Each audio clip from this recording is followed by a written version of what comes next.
जय श्री राम दोस्तों। आज हम बात करने वाले हैं ब्रांच लोन एप्लीकेशन के बारे में। जी हाँ दोस्तों, अगर आपने ब्रांच लोन एप्लीकेशन से लोन लिया है और आपको एक यार मेरी लिमिट इंक्रीज नहीं हो रही है, स्टार्टिंग से यहाँ पे लोन मिलता है 500 रुपए का, 1000 रुपए का, तो स्टार्टिंग पे तो आपकी लिमिट इंक्रीज कर देते हैं। जैसे मान लो आपको 30 दिन के लिए 500 रुपए मिले हैं, ठीक है, तो जब आप रीपे करते हो अगली बार आपकी लिमिट हो जाती है 1000 रुपए। लेकिन उसके बाद क्या होता है, जब आप फिर से एक महीने के बाद रीपेमेंट करते हो या जितना भी आपका टेन्यूर होता है, उसके बाद कई लोग कहते हैं यार मेरी लिमिट इंक्रीज नहीं होती। ये पहला इश्यू है, लोगों ने बता रखा है, तो उसका सोल्यूशन मैं आपको बताऊंगा कि आप ब्रांच से कैसे भाई लिमिट को इंक्रीज कर सकते हैं। क्योंकि भाई ब्रांच को पर्सनली मैं 3 साल से यूज कर रहा हूँ। 2023 से मैंने लोन लेना स्टार्ट किया था। जैसे कि यहाँ पे आप हिस्ट्री में देख सकते हो, काफी बार यहाँ से मैंने लोन लिया है, कभी 500 का, 1000 का, भाई 10,000 का, 15,000 का, काफी बार यहाँ से मैंने लोन लिया है, ठीक है। तो यहाँ पे मैं आपको बताऊंगा तो सही यहाँ पे आप लिमिट को इंक्रीज कैसे कर सकते हैं। एंड इसमें दूसरा इश्यू क्या होता है, दूसरे इश्यू में ना एक हमारे पास सब्सक्राइबर भाई आए, उन्होंने ना 10,000 रुपए की रीपेमेंट थी, लोन था उनका 10,000 रुपए का, उन्होंने रीपे कर दिया, ठीक है। रीपे करने के बाद क्या होता है, वहां पे कहते हैं आपको 15,000 रुपए की लिमिट मिलती है। ये तो आपको अच्छी बात है, लेकिन जब उनको 15,000 रुपए की लिमिट दिखाते हैं ना, जब वहां पे वो क्लिक करते हैं, क्लिक करने के बाद क्या होता है, जो उनका लोन होता है ना, वहां पे कहा जाता है कि आपको 180 डेज के बाद आप अप्लाई कर सकते हैं। अप्लाई आफ्टर 180 डेज मतलब उनकी जो लोन की एप्लीकेशन थी वो रिजेक्ट कर दी गई। बट पहले उनको दिखाया जा रहा है कि आपको 15,000 रुपए मिलेंगे, लेकिन अचानक से ऐसा क्या लगा ब्रांच को कि उन्होंने तुरंत उनकी एप्लीकेशन को रिजेक्ट कर दिया। इसका रीजन क्या है, क्योंकि ऐसा एक नहीं है कि एक सब्सक्राइबर भाई के साथ हुआ है, काफी सारे लोगों के साथ ऐसा होता है। अब ऐसा क्यों होता है, मैं आपको इसके 3 रीजन भी बताऊंगा एंड आपको लिमिट इंक्रीज कैसे करनी है वो भी आपको बताऊंगा, ठीक है। फर्स्ट ऑफ ऑल पहले बात करते हैं, अगर आपकी लिमिट अभी 1000, 2000, 4000 रुपए की है तो आपको इंक्रीज कैसे करना है। देखो, इस पे 3 चीजों का फैक्टर रहेगा इसमें भी। सबसे पहले आपकी सिविल स्कोर क्या है। अगर आपकी सिविल स्कोर 650 प्लस है तो चांसेस है कि आपकी लिमिट भाई देखो 5000 हो सकती है, 6000 रुपए हो सकती है, यहाँ पे चांसेस रहेंगे, ठीक है।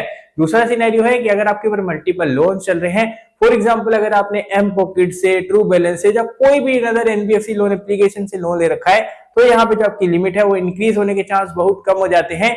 क्योंकि ब्रांच वाले ना आपके एसएमएस देखते हैं, ठीक है, जो एसएमएस होते हैं ना वो चेक करते हैं। जैसे आपको कोई पेमेंट रिमाइंडर आता है तो उस समय क्या होता है, ब्रांच के पास तो परमिशन होती है एसएमएस की, ठीक है, तो पूरा एनालाइज कर लेता है और उसको पता चल जाता है कि इस व्यक्ति का कोई अनदर लोन भी चल रहा है, तो वहां से वो देख लेते हैं नहीं भाई ये रिस्की हो सकता है, तो वहां पे लोन प्रोवाइड नहीं करा जाता, ठीक है।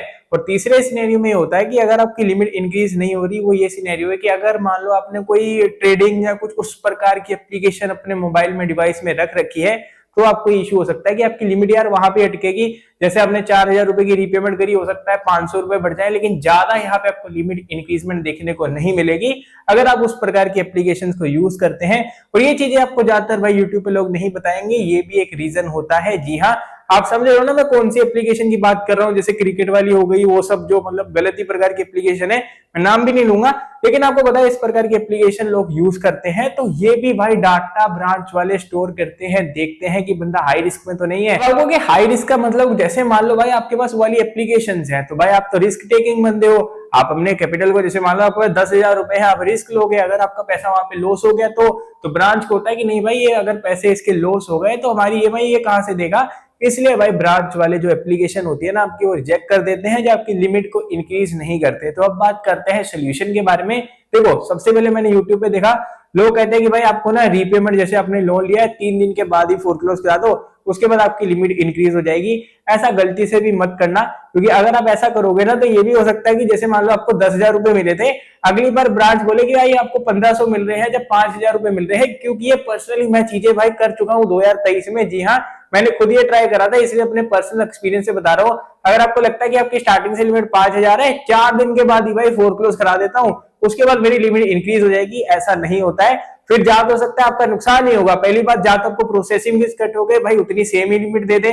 अगर सेम लिमिट देंगे तब भी आपका नुकसान है, एंड अगर उससे कम देंगे फिर तो और ज्यादा नुकसान है। तो ऐसा आपको बिल्कुल नहीं करना है। जब आपका लोन का रीपेमेंट का समय आता है ना, उस समय आपको रीपेमेंट करनी है, लेकिन उस दिन नहीं करनी है। जैसे मान लो आपकी डेट है 23 तारीख को, ठीक है, तो 23 तारीख को आपको रीपेमेंट नहीं करना है, 1 या 2 दिन पहले ही रीपेमेंट करनी है। क्योंकि अगर आप उसी दिन रीपेमेंट करोगे तो चांसेस रहते हैं कि भाई आपकी लिमिट को ज्यादा इंक्रीज वो नहीं करते।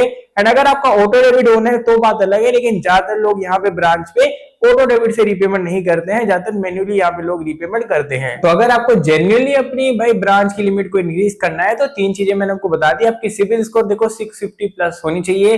मल्टीपल अगर लोन नहीं चल रहे हैं, तो यहाँ पे आपके लोन के चांसेस रहेंगे लिमिट के इंक्रीज होने के। अगर 1-2 लोन चल रहे हैं तो भी लिमिट इंक्रीज हो जाएगी, लेकिन ज्यादा लोन चल रहे हैं, अगर मान लो 3-4 लोन चल रहे हैं तो चांसेस कम रहेंगे। एंड साथ में आपके फोन में उस प्रकार की एप्लीकेशंस नहीं होनी चाहिए। एंड कई लोग पूछते हैं भाई ये 180 डेज वाला इशू क्या आता है, जैसे मैंने आपको स्टार्टिंग में बताया था, उसका रीजन क्या है? उसका रीजन ये होता है कि जैसे मान लो कोई अनदर एप्लीकेशन पे लोन के लिए अप्लाई भी करते हैं ना, फॉर एग्जांपल आपका ब्रांच पे लोन तो चल रहा है, लेकिन आप कोई और एप्लीकेशन पे या क्रेडिट कार्ड के लिए अप्लाई कर रहे हो, तो वहां पे आपके सिविल स्कोर में इंक्वायरी चले जाती है कि भाई बंदे को पैसों की आवश्यकता है।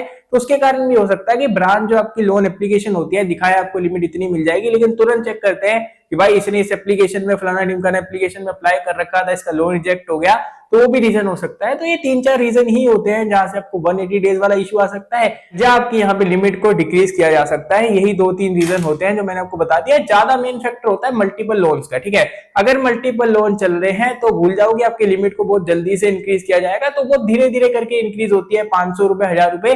लेकिन अगर मल्टीपल लोन नहीं चल रहे हैं, सिविल स्कोर भी अच्छी है और उस प्रकार की एप्लीकेशन से भी आप दूर रहते हो, तो भाई ये चांस नहीं है कि आपको 180 डेज वाला इशू आए, बहुत ही रेयर में होता है, ठीक है। तो मैंने आपको बता दिया जेन्युइन जो तरीका है, ये नहीं है कि भाई आपको क्या करना है 3-4 दिन के बाद ही रीपेमेंट कर देनी है, आपकी लिमिट इंक्रीज हो जाएगी, ऐसा कहीं पे भी नहीं होने वाला।